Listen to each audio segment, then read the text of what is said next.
Il est connu pour la série de coups de coude la plus ultra violente de l'histoire des sports de combat. Il a mis des KO à l'appel, mais il en a pris aussi plus que son compte, 24 au total. Et aujourd'hui, atteint de démence à cause des traumatismes répétés subis à la tête, ce pionnier du combat libre et légende du bras de fer vit un cauchemar permanent après la destruction progressive de son cerveau. Désormais, Gary Goodridge résume ainsi sa vie. Si j'avais pas de médicaments, je me serais suicidé il y a bien longtemps. Voici son histoire. Le jeune Gary, natif de Trinidad et Tobago avant d'obtenir la nationalité canadienne, est une force de la nature comme on en fait peu. Aussi solide mentalement qu'il n'est monstrueux physiquement, du haut de son 1m91 pour 110 kg, il est grosso modo une version IRL de Luke Cage. Alors évidemment, pour toutes les tâches ou compétitions nécessitant de près ou de loin des capacités physiques hors normes, il surpasse la concurrence. Devenu champion de boxe amateur poids lourd à 26 ans, il se découvre également une véritable passion pour le bras de fer, discipline dans laquelle il deviendra une légende vivante et multiples fois champion du monde. Et professionnellement, à côté de ça, il gagne sa vie en tant que soudeur dans une usine de fabrication de voitures. Et pourtant, bien qu'ayant un gabarit à faire frissonner le Punisher, il n'est ni bagarreur ni violent. Il confie ne jamais s'être battu dans la rue pour quelque raison que ce soit, et les rares fois où les personnes lui cherchant des noises n'étaient pas intimidées par sa simple carcasse, alors c'est lui qui tournait les talons pour éviter un affrontement inutile. Un doux géant, en somme. Mais alors comment est-ce que cette crème d'être humain s'est-elle retrouvée à mettre des KO ultra flippants et à affronter les meilleurs guerriers de la planète aux quatre coins du globe? La réponse est simple, à cause de ses potes. 4 ans après son titre en boxe amateur, il a 30 ans, et à part le bras de fer, Big Daddy avait abandonné complètement les sports de combat. Mais alors qu'il regarde avec des amis une cassette VHS de l'UFC 2, ceux-ci lui demandent si ça lui tenterait de tenter ce genre de choses. Alors n'ayant pas envie de se dégonfler et se plaisant dans le rôle du guerrier invincible que les gens regardent avec des étoiles dans les yeux, il répond alors que ouais, ça lui déplairait pas d'essayer, pourquoi pas. Et alors là, normalement, dans des discussions entre couilles, des discussions entre gens normaux, l'échange parent, ah ouais, t'imagines, ce serait bien, ah là là. Mais ça, ce serait mal connaître les potes de Gary. Non, parce qu'avec eux, ça c'est ce qu'il ne fallait pas dire. Bam bam. Soudain excité comme jamais à l'idée que leur ami puisse se lancer dans ce si monstrueux défi, ils commencent à se chauffer les uns les autres. Ah ouais, mais ce serait ouf que Gary combatte là. Ce serait ouf en vrai. Et là, il y en a un, encore plus bouillant que les autres, il y en a toujours un, qui est passé de 0 à 100. Attendez, mais on va trouver le numéro d'un des organisateurs, on va lui parler de Gary. Et là, plus de marche arrière possible. Les mecs étaient en mission. Le seul qui n'était plus très chaud en fait, c'est Gary lui-même. Il avoue à ce moment-là s'être progressivement recroquevillé de plus en plus sur sa chaise, terrifié à l'idée d'aller se battre là-bas contre ces monstres. Ah, je voulais disparaître, confiera-t-il plus tard avec humour.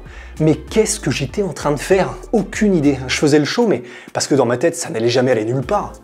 Mais trop tard, ses amis ont déjà commencé à chercher partout le numéro d'un des organisateurs de l'UFC. Ce qu'étrangement, ils arriveront à faire assez vite d'ailleurs. Alors notre team de Sherlock All-Stars réussit à être mis en contact avec Art Davis, l'un des fondateurs de l'UFC, et qui en est également le matchmaker. Alors ils appellent, ils tombent sur l'homme lui-même, et après quelques mots de présentation, Art Davis est chaud comme jamais lui aussi, et quand Gary prend le combiné, son enthousiasme est ardent comme de la braise. Gary Goodridge, oui, je t'ai vu il y a 2 semaines à la télé faire un bras de fer, mais oui, c'était contre cet énorme behemoth de Cliff Dean. Et alors à l'époque, précise Goodridge quand il raconte l'histoire, le Cliff Dean en question faisait 2 mètres pour 200 kg, mais je l'avais battu effectivement ce jour-là. Et alors Davis d'enchaîner en entendant Goodridge, et en plus tu parles bien, c'est sûr, l'UFC a une place pour toi. Alors là, pour tous ses potes, c'est la victoire. Mais dans la tête de Big Daddy, c'est surtout beaucoup d'appréhension. Ces mecs sont complètement fous, regrette-t-il. Malheureusement pour notre héros, l'UFC 8 auquel il est convié, il a lieu moins d'un mois plus tard. Et alors n'ayant rien pratiqué sur les 4 dernières années à part du bras de fer, il faut donc que Gary suive en urgence un entraînement rudimentaire pour faire face aux guerriers qu'il allait rencontrer. Il va alors chercher un club pas loin de chez lui et va tomber sur une école de Kuksulwun. Alors aujourd'hui encore, j'ai aucune idée de ce que c'est d'ailleurs. Et après qu'il ait poussé les portes du dojo, un autre combattant va lui faire savoir qu'il veut lui aussi participer à l'UFC.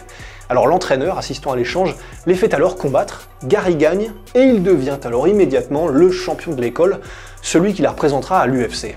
Et en un mois, il devient ceinture noire 4e dan de l'art martial en question. Et alors bon, évidemment, c'est une vaste blague, mais gardez à l'esprit qu'on est en 96, sans internet, et qu'une fumisterie comme ça pouvait encore passer crème. Et la suite, on la connaît, il marquera l'histoire du MMA dès son premier combat à l'UFC, en piégeant son adversaire en crucifix, à partir duquel il lui déclenchera une colère divine en coup de coude, qui transformera le crâne de son pauvre adversaire en boule de flipper. Après ça, il ira jusqu'en finale du tournoi où il perdra contre le non moins légendaire Don Frye, mais c'était surtout le début d'une folle carrière au cours de laquelle il affrontera les meilleurs combattants du monde en MMA et en kickboxing. Le Banner, Peter Hertz, Bonjasky, Fedor, Nogueira, Vovchanchin, le soudeur de métier se frottera à l'excellence pendant toute son illustre carrière, adoré des fans pour sa combativité et ses talents de guerrier. Malheureusement, la face sombre de cet incroyable parcours allait petit à petit gagner du terrain sur lui jusqu'à en devenir le bourreau. Peu à peu, à partir des années 2000, les traumatismes crâniens répétés, les chaos subis 24 ans à la fin de sa carrière et les méthodes d'entraînement un peu trop à l'ancienne commençaient à causer une détérioration cognitive alarmante chez notre Big Daddy. Et pour ne rien arranger, en décembre 2010, à 44 ans et alors que les signes de dégénérescence étaient déjà clairement apparus, il combattait toujours. Et il combattait toujours parce qu'il lui fallait gagner son pain. Selon ses amis, ses capacités d'élocution, sa mémoire et sa coordination étaient en déclin visible et constant depuis déjà 2006. Et aussi tragique que ce soit sur les dernières années de sa carrière de fighter, en même temps qu'il accepte des combats aux quatre coins du monde pour s'assurer que sa famille et lui pourraient vivre décemment, il va 2 fois par semaine passer en même temps plusieurs heures au BIS, le Brain Injury Service, littéralement le service des blessures au cerveau. Et là, le personnel lui fait des tests pour suivre l'évolution de sa dégénérescence, en même temps qu'ils lui font faire des exercices pour préserver ses facultés cognitives pendant que son cerveau s'atrophie. Mais alors, comment est-ce que des organisations de MMA pouvaient-elles lui demander de combattre vu son état? Bon, elles le savaient peut-être pas, et pour sa dernière année en tant que combattant pro en 2010, la réponse nous fait aussi nous enfoncer un peu plus dans la tristesse. Ils réussissaient à combattre parce que c'était dans de sombres shows organisant leurs événements dans des localisations douteuses du point de vue des commissions athlétiques et des régulations mises en place. Dans ce genre d'endroit, pas besoin de tests sanguins ou d'IRM pour avoir un permis de se battre, ça se fait à la bonne franquette. L'un des combats prit ainsi part dans une réserve indienne à Washington, au statut bien particulier, et l'autre en Bulgarie. Et dans les deux cas, il perdra par TKO. Pour ses proches, connaissant la situation, le voir partir comme ça au casse-pipe était une insoutenable torture dont ils auront tout tenté pour l'en dissuader. Sa sœur, Suzy, raconte qu'après chacun de ses derniers combats, elle lui faisait faire des tests pour vérifier l'état de sa mémoire, et devant les résultats, elle s'effondrait systématiquement en pleurs. Et alors une fois enfin prise la retraite définitive des sports de combat, les options les plus simples qu'ont les guerriers encore en bonne santé cognitive, c'est soit de créer son propre club, soit de devenir commentateur. Et alors après 2 échecs de création d'un club de MMA dans sa ville de Barrie, Goodridge réussira à fonder la Big Daddy Fight Team, mais qui semble ne plus exister aujourd'hui. Et quant au travail de commentateur, ses problèmes de mémoire associés à ces troubles désormais handicapants d'élocution rayèrent également rapidement cette option des possibilités. Et alors là vous vous dites, mais purée, mais à quel point est-ce que ses capacités ont-elles été affectées pour que ce soit à ce point-là? Ce qui répond quand on lui demande s'il pourrait trouver un travail autre part, fait froid dans le dos, mais résume bien les choses. Je pourrais trouver un travail autre part, mais j'oublierais que j'ai un travail. La descente aux enfers est telle qu'aujourd'hui il résume ainsi sa vie. Sans les médicaments, je me serais suicidé il y a bien longtemps. Atteint de démence, les problèmes moteurs compliquent désormais énormément son quotidien et ses troubles d'élocution et de mémoire rendent les échanges difficiles avec ses proches.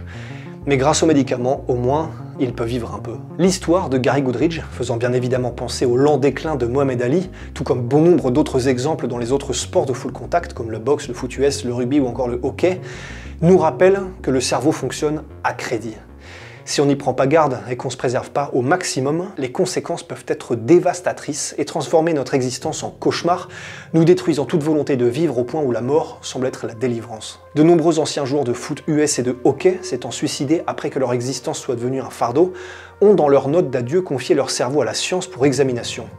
Et à chaque fois, le cerveau était littéralement détruit. Pour l'ancien joueur de NFL Andre Waters, par exemple, qui mit fin à ses jours à 44 ans en 2006, il fut ainsi montré que son cerveau correspondait à celui d'un homme de plus de 80 ans. Et il n'est qu'un exemple parmi de nombreux. Et alors cette vidéo, c'est pas du tout pour dissuader qui que ce soit de faire des sports de combat, parce qu'on peut pas aller contre sa passion, contre ce qui nous anime, et ce qui paradoxalement nous fait progresser en tant qu'être humain, mais c'est plutôt un plaidoyer pour faire gaffe.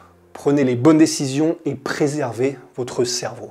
Ne pas se parer n'importe comment, limitez chaque semaine le nombre de sessions hardcore en termes d'impact et d'engagement, et quand on prend un KO ou une commotion, ne pas vouloir revenir le plus vite possible et immédiatement comme on voit tant de combattants le faire. Prenez les bonnes décisions et préservez votre cerveau.